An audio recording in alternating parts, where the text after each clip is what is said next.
Oke, kakak udah mulai rekam ya. Yuk, dikerjakan sendiri-sendiri. Ini kan tesnya.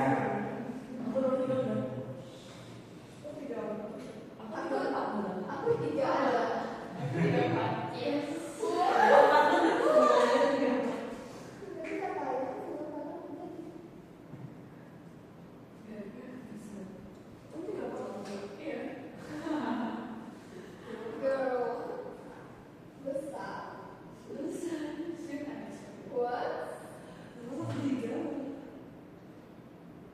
Yang nomor satu kebanyakan ini ya, kurang tepat ya.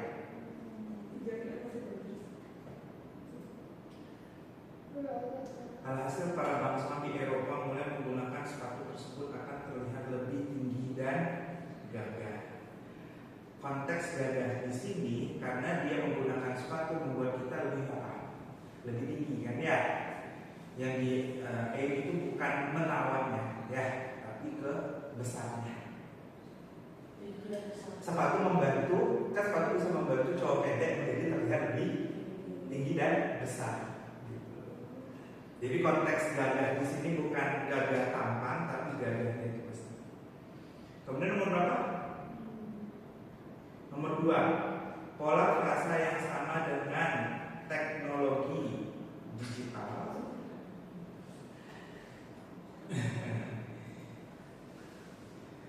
Saya silakan. Teknologi digital.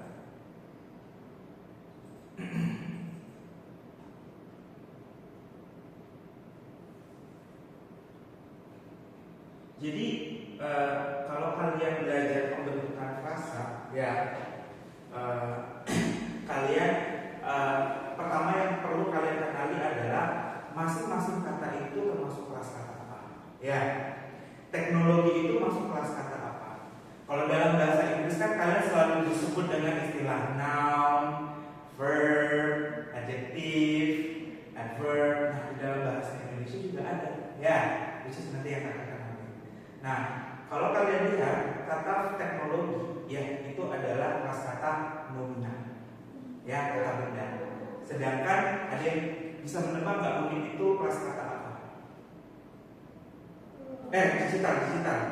Digital itu kelas kata apa? Adjektif, kata sifat, ya. Jadi salah satunya kalian melihat pola frasa yang sama dilihat dari jenis kelas katanya. Apakah ada yang sama? Cerita kehidupan. Kira-kira kelas katanya sesuai nggak? Cerita itu nominal, ya.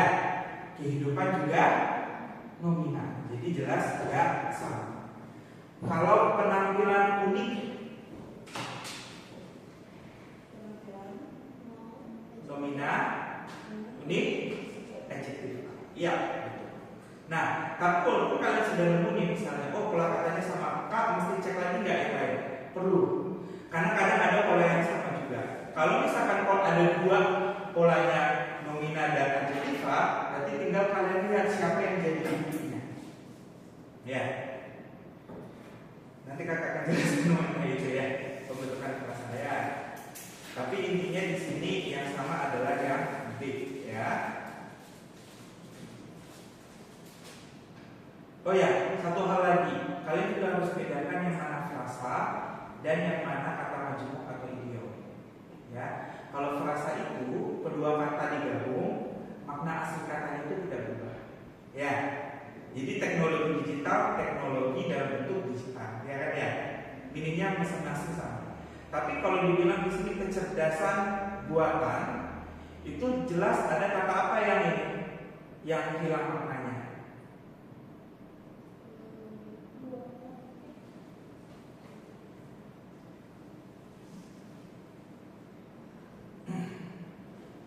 Sebenarnya kalau saya bilang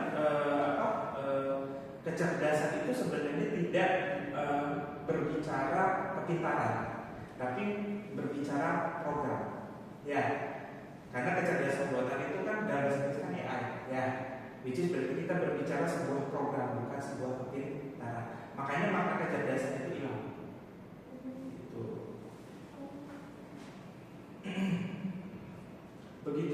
dengan kata perdagangan bebas. Konteks perdagangan bebas kan mikir kalau kita ngikuti konteks pasar berarti gue bebas-bebas aja berdagang istilahnya seperti itu. Padahal konteksnya bukan seperti itu. Itu konteksnya tentang sistem, ya, sistem perdagangan yang memungkinkan barang dan jasa, ya, berpindah atau menyebar tanpa ada hambatan. Terus nomor berapa lagi yang kesulitan? 3 ya? 4? Ya 5. Kalimat manakah yang merupakan perbaikan dari kalimat 5?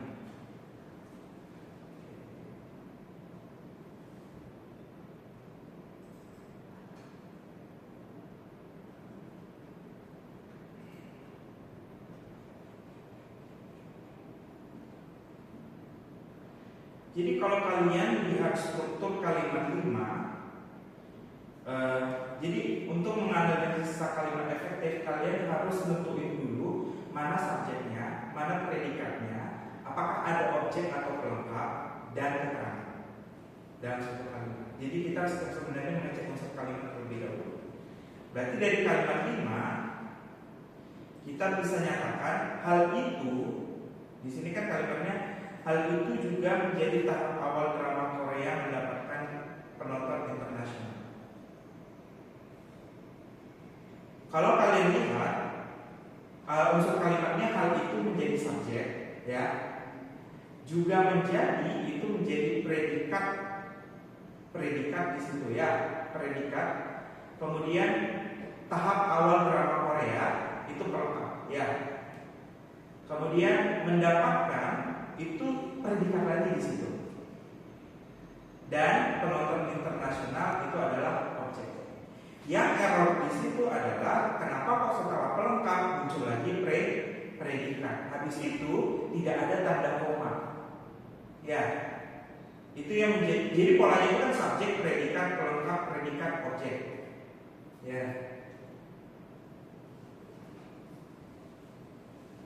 Jadi yang error itu antara Korea dan mendapatkan. Karena harusnya predikat itu either dia didahului oleh subjek atau setelahnya itu ada subjek. Nanti dikenakan juga unsur kalimat sebenarnya. Oleh karena itu koreksinya itu yang paling tepat yang D. Dengan cara apa? Merubah kata mendapatkan penonton internasional itu yang awalnya polanya predikat objek menjadi sebuah keterangan. Untuk membuat kalimat menjadi keterangan berarti kita tinggal mendapatkan konjungsi. Konjungsi apa? Untuk. Gitu. Jadi sebenarnya untuk mengkoreksi kalimat itu tuh kita harus juga kuasai unsur-unsur kalimatnya. Pusing dulu semuanya. Ya udah kita pelajari satu-satu ya. Oke. So materi yang pertama adalah kita akan berbicara tentang kelas kata. Hal pertama yang kalian harus familiar dalam bahasa Indonesia adalah bagaimana kalian bisa menentukan kata tersebut tergolong ke dalam bentuk kelas kata yang bagaimana. Nah, kelas kata itu ada 7. Ada 7 kelas.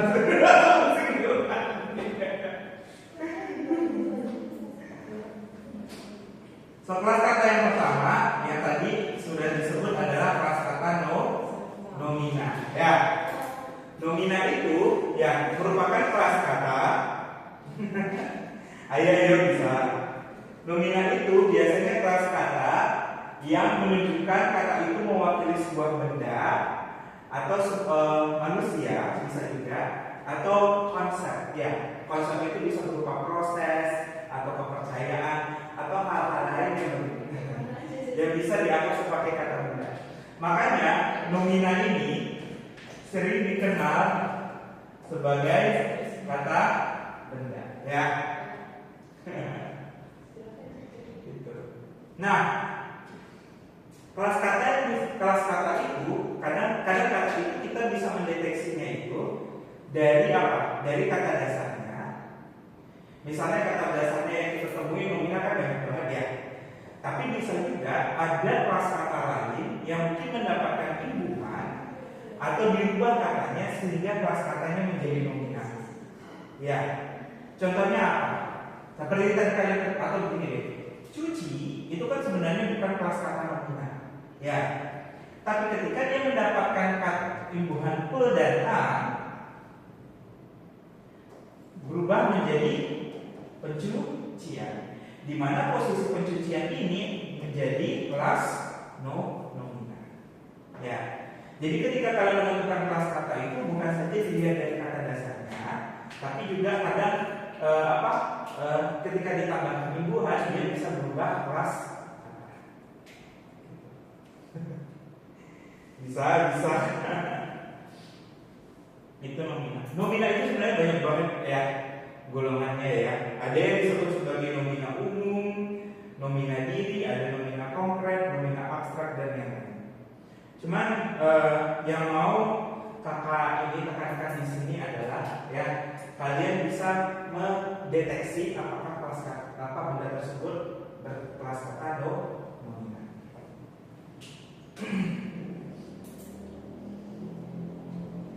Kemudian ada juga yang mau ditekankan mengenai fungsi dari kelas kata nomina ini. Ya, misalnya kakak punya kalimat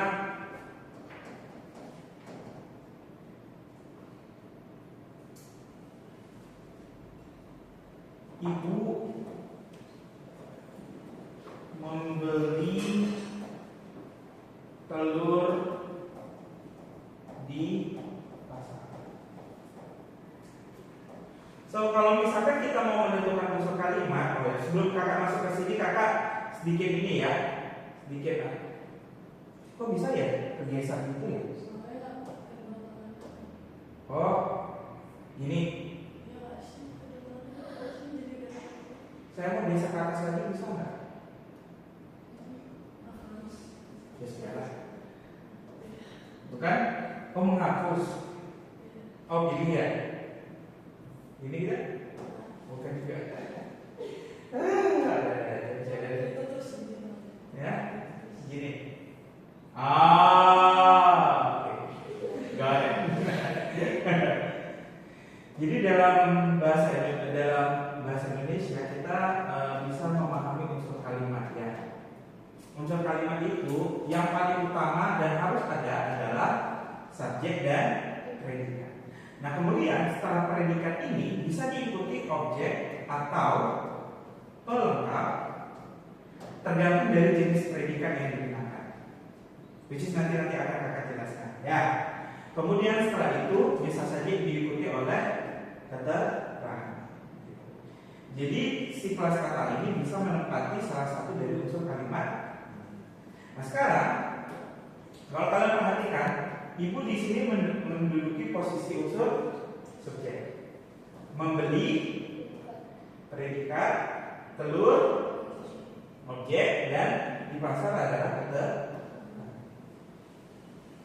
Di mana si ibu ini kan termasuk apa? Ini aku jelek kan warnanya ya. Bisa ganti warna lain nggak?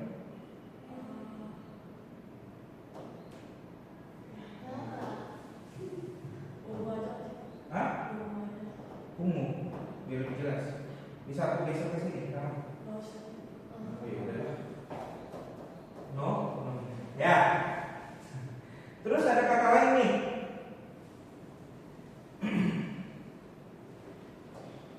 Contoh kedua.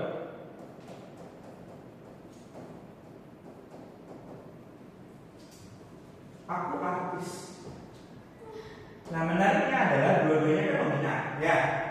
Cuman si akunya menduduki posisi subjek, artis menduduki predikat. Iya. Jadi nomina itu tidak hanya stuck sebagai subjek atau objek, bisa saja posisinya sebagai predikat. Gitu. Jangan dipukul. Ada juga kalimat orang itu sedang bermain layangan. Yuk, siapa yang bisa menebak? Ada subjeknya nggak di situ? Orang itu. Ada predikannya nggak? Sedang bermain. Ya. Jadi ketika kalian menentukan unsur, ya, bisa dia satu kata, bisa lebih dari satu kata. Dan lebih dari satu kata itu yang biasa kita sebut sebagai frasa. Ya. Kemudian layangan sebagai apa? Dia pelengkap. Ya, jadi kakak kasih tahu sekarang ya, sebuah kata setelah predikat dibilang objek jika objek itu selalu mengikuti predikat yang berbentuk verba aktif transitif. Apa sih yang dimaksud dengan verba aktif transitif? Verba aktif transitif adalah predikat yang bisa dipasifkan. Jadi dia bisa dipasifkan. Dan ini sedikit catatan ya. Umumnya predikat yang bisa dipasifkan ini biasanya berimbuhan me atau mem. Ada yang bilang me, ada yang bilang mem, ya. Tapi kalian harus hati-hati. Ya, misalnya apa?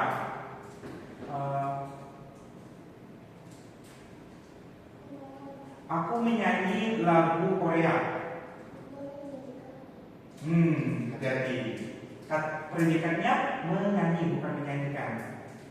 Kalau menyanyi, kalau kita pasifkan dinyanyi, kan nggak ada tuh. Ya, which is berarti ya kalimat aku menyanyi lagu K-pop. Akunya subjek, predikatnya menyanyi, lagu K-pop adalah pelengkap. Jadi usahakan jangan terjebak ya antara objek dan pelengkap. Karena dinyanyi itu menyanyi itu nggak bisa dipastikan. Kan jadinya dinyanyi, bukan dinyanyikan. Ingat, himbuannya beda. Gitu. Buat ini sebenarnya kita dibahas pada saat bagian verba. Intinya adalah bagian nomina ini dia bisa menempati posisi manapun karena layangan yang walaupun dia nomina ternyata dia menduduki pelengkap. Ya. Ngomong-ngomong ini bisa dihapus semua nggak secara sekaligus? Bisa tambah itu sih penghapus sih. Atau menambahkan aja? Udah ini nggak? Udah selesai catat nggak? Sudah. Oke, kita lanjut yang kedua ya. Verba yang umumnya dikenal sebagai kata kerja. Ya.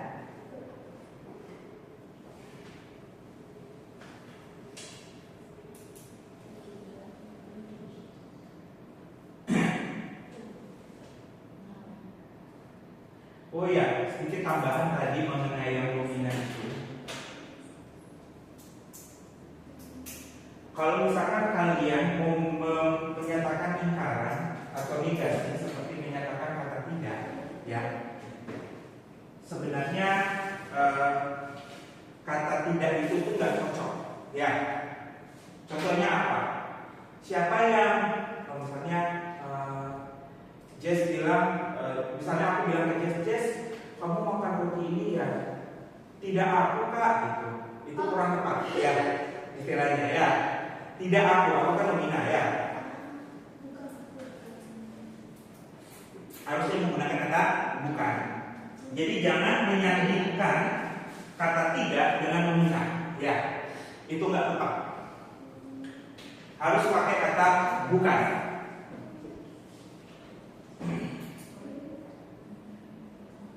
Kakak tambahin sedikit aja ya.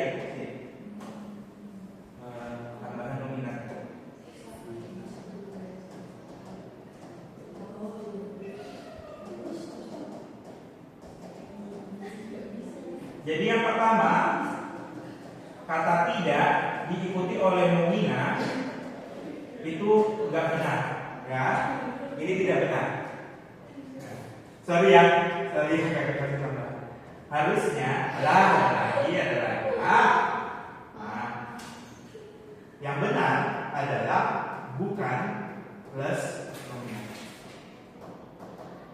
Ini yang benar.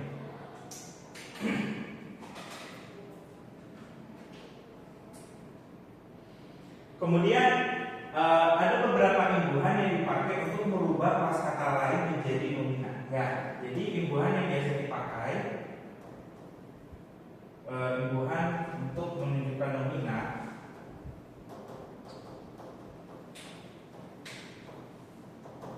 Yang pertama adalah imbuhan peng, imbuhan per, imbuhan ter. Ini biasanya khusus. Ter ini yang biasanya konteksnya bidang hukum ya, kayak tersangka, terduga, terjerat, ya, terdakwa, tertuduh, ya. Kemudian pengan, kemudian peran,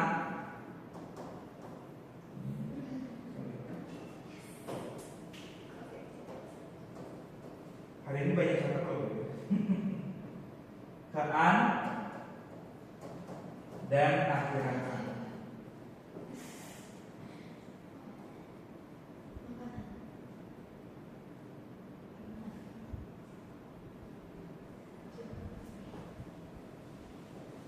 Terus kadang imbuhannya, akhirannya, ya. Bukan imbuhan sih, ini lebih ke kritika atau partikel ya. Bisa membuat dia menjadi kata benda. Contohnya apa? Kata menikah. Ini kan sebenarnya awalnya apa? Verba, kata kerja.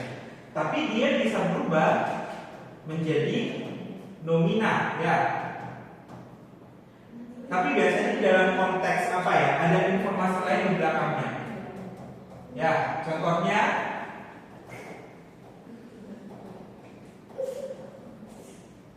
enak banget sih nulis di sini.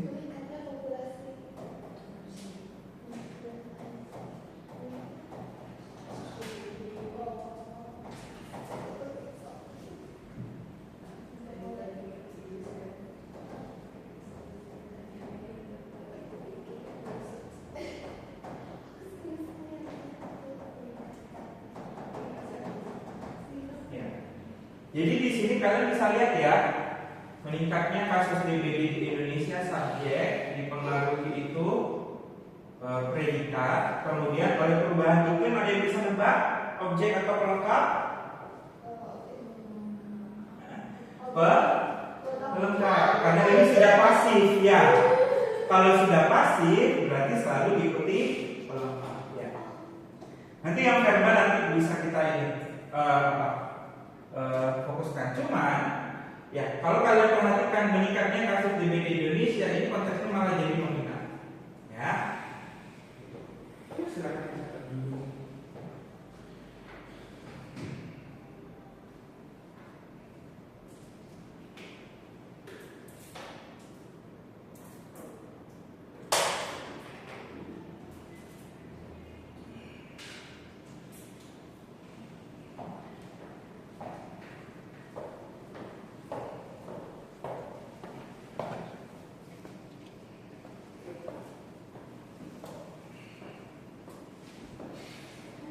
Kakak izin foto bareng ya.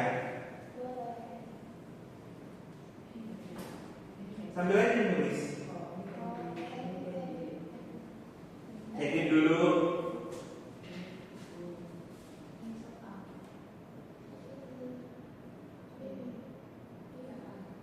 Oke, yuk pose guys. 3, 2, 1. Thank you.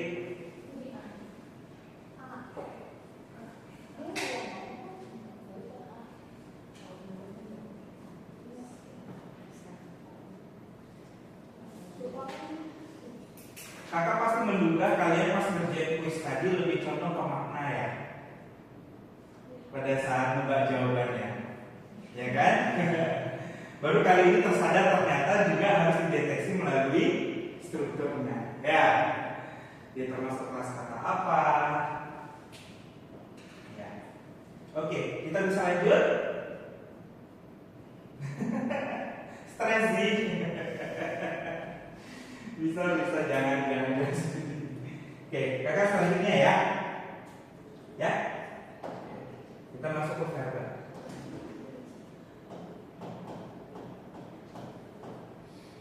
So verba memang diartikan sebagai kata tindakan ya.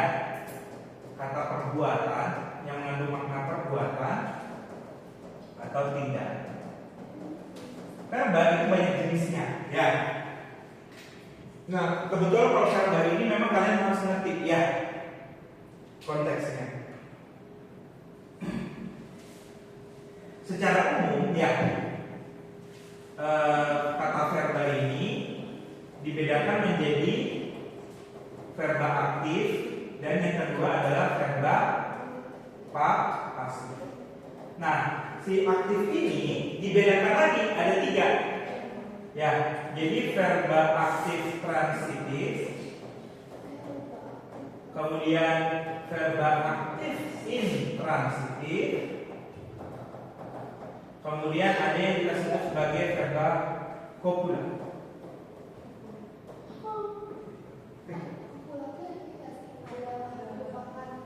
Ya, betul.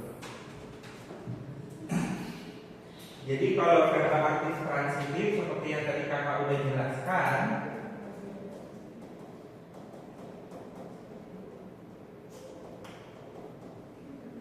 ini kecenderungannya yang pertama yang memang dia bisa dipasifkan. Verba ini bisa dipasifkan ya.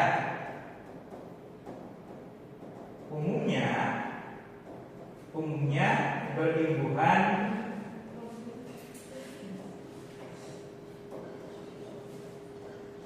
me atau mem ya. Kalau me-nya gimana Kak? Sama. Maksudnya ada yang menyatakan imbuhan me, golongan imbuhan me, kadang ada sumber lain yang menyatakan golongan imbuhan me. Sama aja ya sebenarnya. Ya.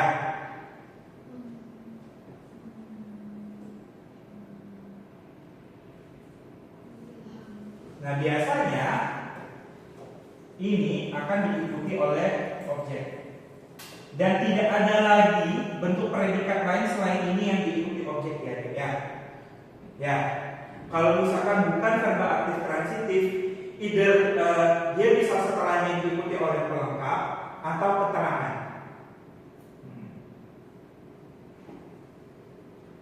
Itu aktif transitif.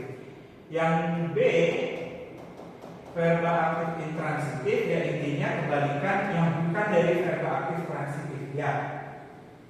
Kecenderungannya diikuti oleh pelengkap.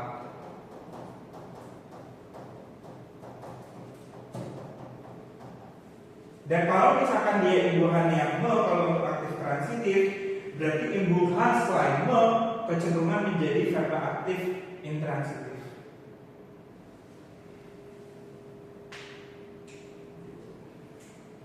Diikuti oleh pelengkap atau keterangan. Kemudian verba copula yang seperti tadi kalian sudah sebut ya.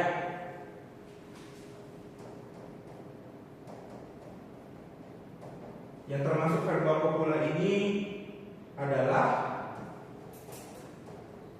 merupakan menjadi ialah. Dia sebenarnya masuk ke verba aktif intransitif ya guys. Cuman dia ini fungsinya sebagai perangkai antara subjek dengan predikat berkelas kata benda. Kayak aku artis, ya kan ya. Artis itu kan predikat dominan, ya kan ya. Sebenarnya ini bisa ditambahkan oleh verba copula menjadi apa? Aku adalah artis. Adalah artisnya adalah predikat, di mana adalah itu berdiri sebagai verb. Jawab Kak Dewi.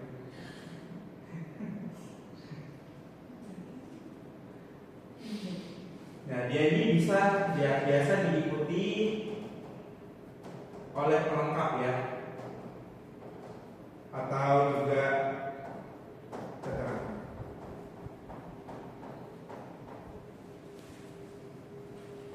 Kemudian verba pasif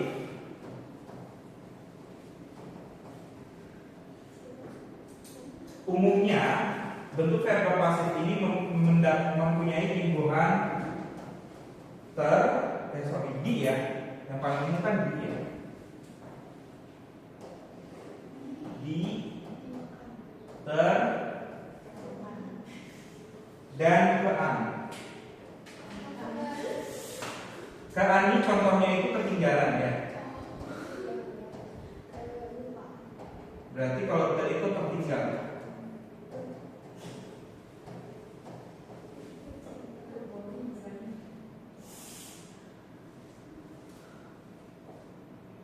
Menariknya lagi, ada bentuk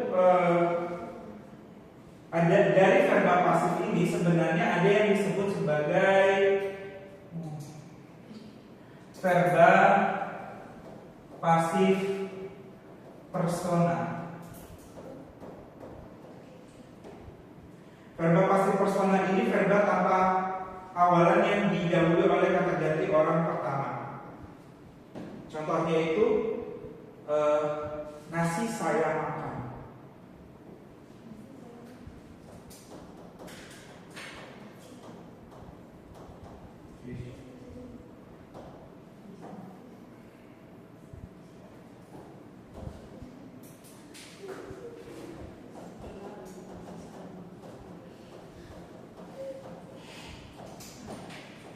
Jadi di sini posisinya nasi itu jadi subjek, saya makan itu menjadi predikat yang sifatnya adalah verba pasif persona. Kan sebenarnya kalau dalam verba pasif biasa kita nyatakan apa? Nasi dimakan oleh saya. Tapi bisa dibentuk menjadi nasi saya makan. Kalau misalkan kalimatnya nasi dimakan oleh J, bisa nggak kita buat nasi J makan?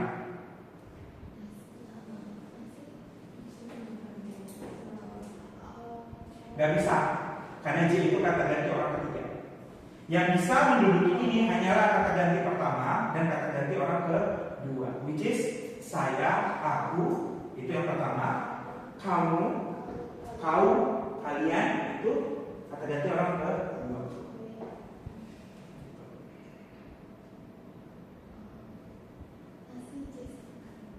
Bisa ditambahkan ya. Deh, lanjut, bisa ya.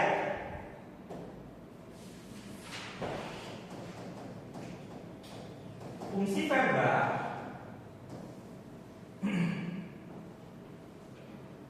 umumnya dipakai sebagai predikat, ya. Tapi dia bisa saja bentuknya menduduki subjek di awal kalimat. Contohnya apa?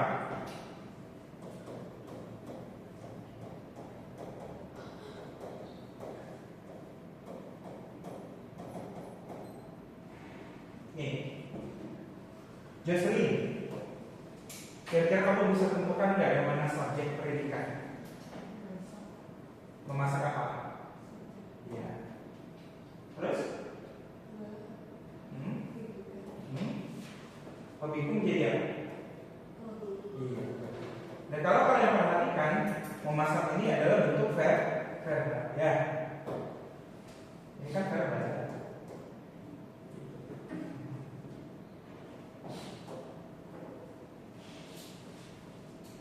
Dia juga bisa menjadi pelengkap ya.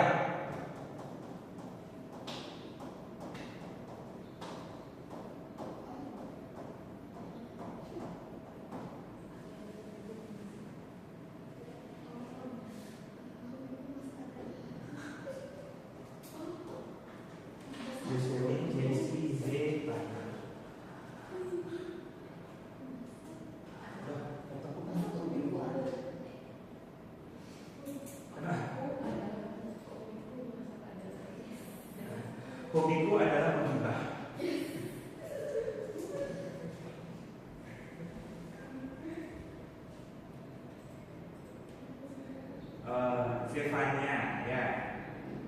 Sama, tapi dulu sebelah. Sama cerita. Oke. Silvania, coba tentukan unsurnya deh. Ya. Ya. P bisa predikat, bisa pelengkap ya.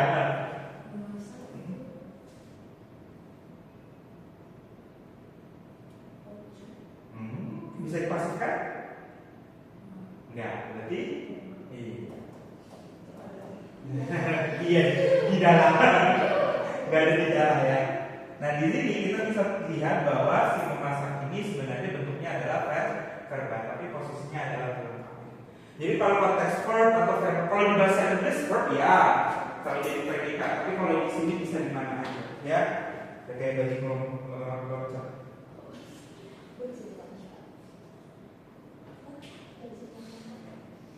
Oke.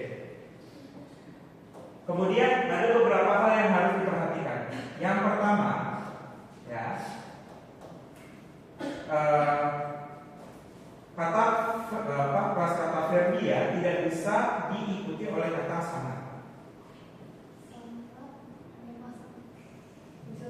Sangat memasak, sangat masak, sangat makan, ya, tidak bisa. Tapi masih bisa diikuti oleh tidak masak. Saya tidak masak.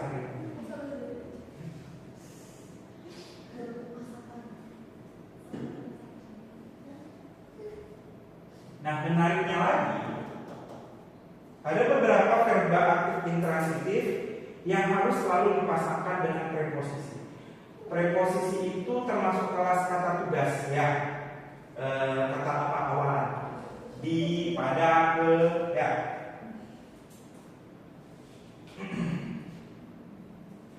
Nah biasanya kalau konteks bentuk ini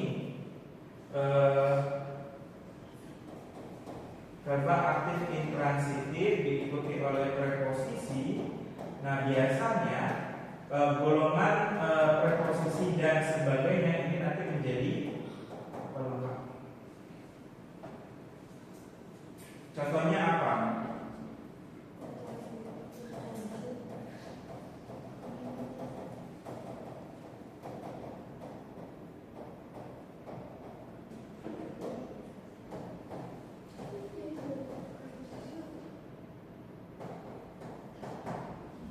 Ibu bercerita tentang ayah. Nah, kata bercerita ini sebenarnya kecenderungannya harus selalu dipasangkan dengan kata tentang. Tentang ini preposisinya. Ya, sehingga apa yang terjadi kalau kalian menemukan seperti ini, ya, kata preposisi dan di kata-kata setelahnya kecenderungannya menjadi pelengkap. Gampang kali ya, harus.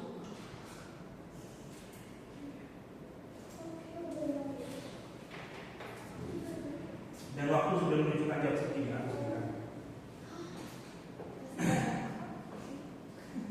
Baru 2 dari 7 kelas.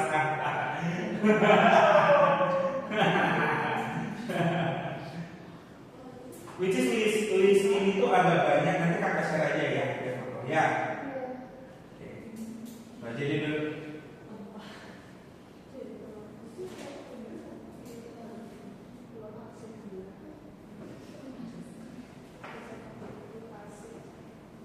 Lanjut ya. Ya. Kakak ini ya, tambahin ya. Yang ketiga adalah adjektiva. Atau biasanya dikenal sebagai kata sifat.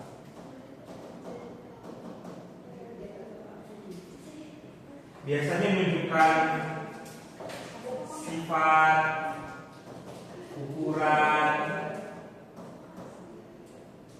warna, bentuk, waktu. Ayo, fokus. Jarak, terus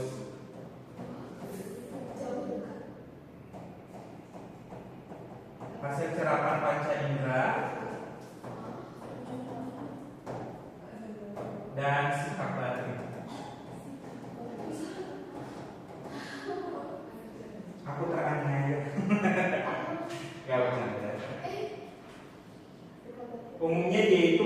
fungsi adjektiva pada umumnya ini menerangkan nominal fungsinya.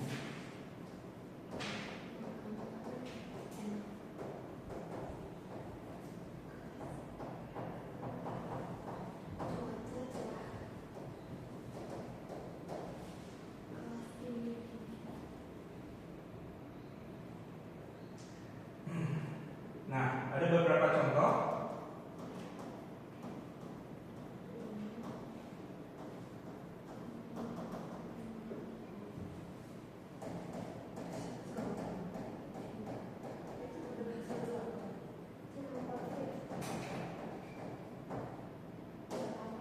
Cerita,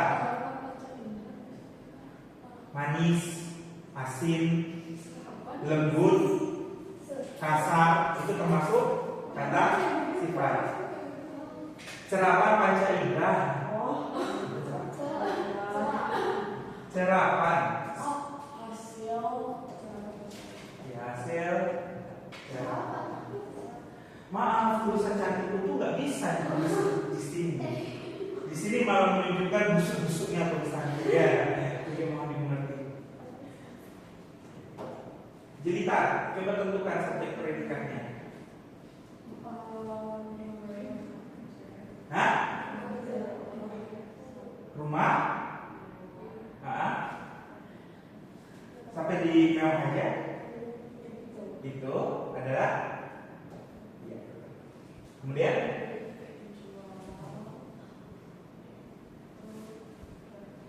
ya, betul.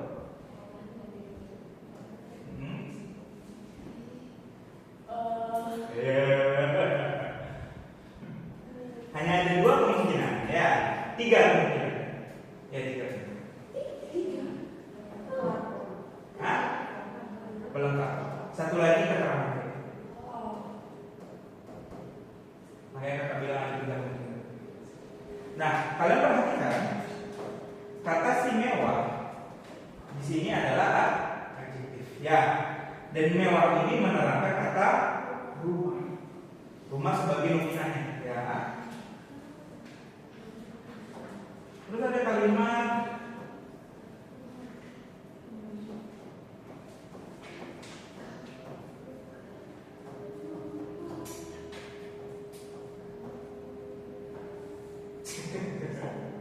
Yes, tentukan unsurnya.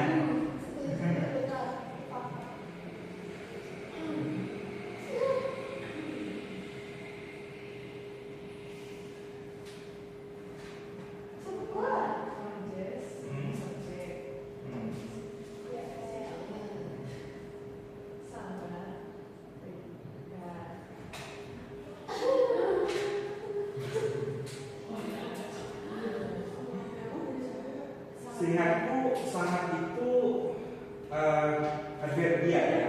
Adverbia itu sendiri dia tidak bisa menjadi ini predikat.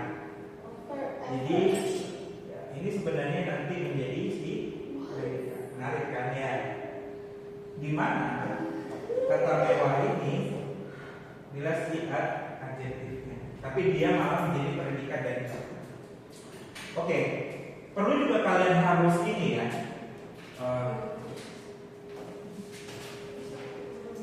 Pola dasar kalimat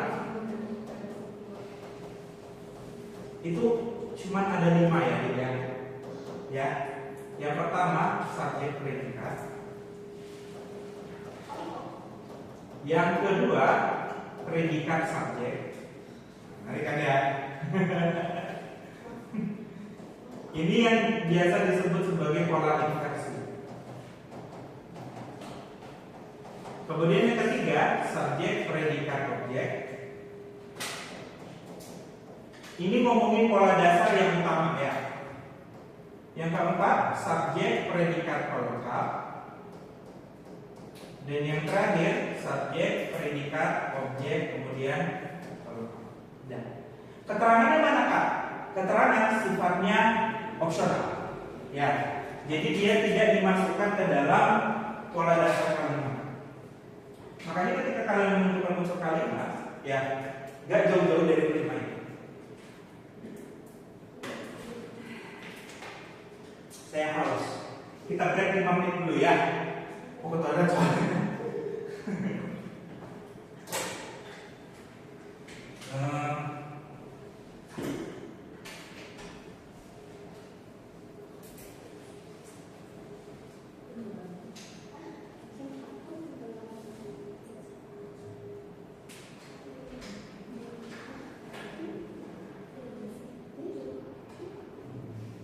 Kakak ke toilet dulu ya. Thank you guys. Toilet ini di mana? Yang pria? Yang kiri. Itu ya? Yang masuk.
Tadi semalam kita live. Ya? Oh, di Victoria Boss. Cinta sih aku kayak gitu. I love Victoria Boss. Kasih paham boss.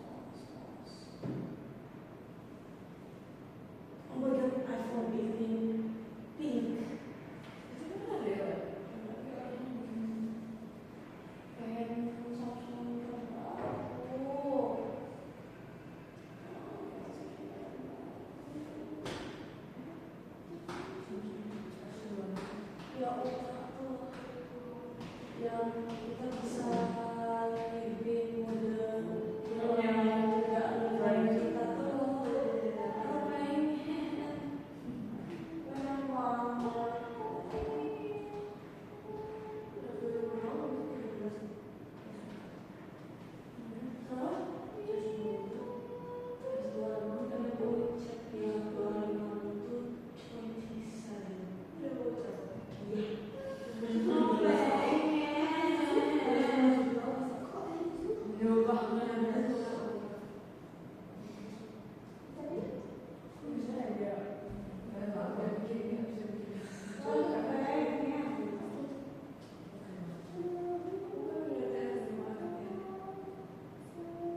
Lanjut ya.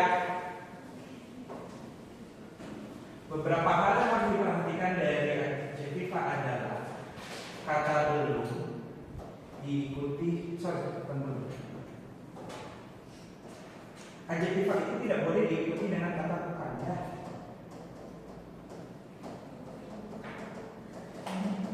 Pada saya. Jadi ini tidak boleh. Ya. Tapi dia masih boleh diikuti oleh kata sangat atau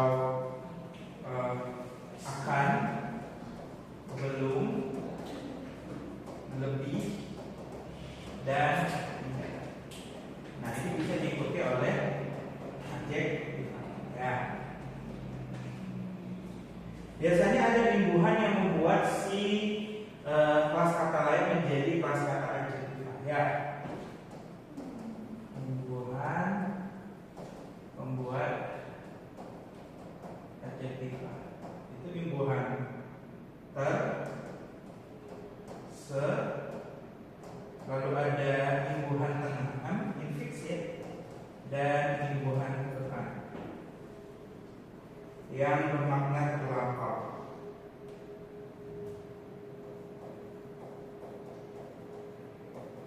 Contohnya apa?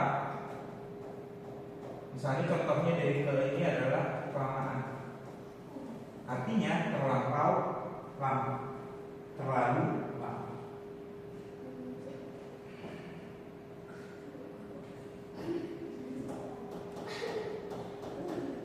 Tadi kita sampai berapa sih? 3 ya?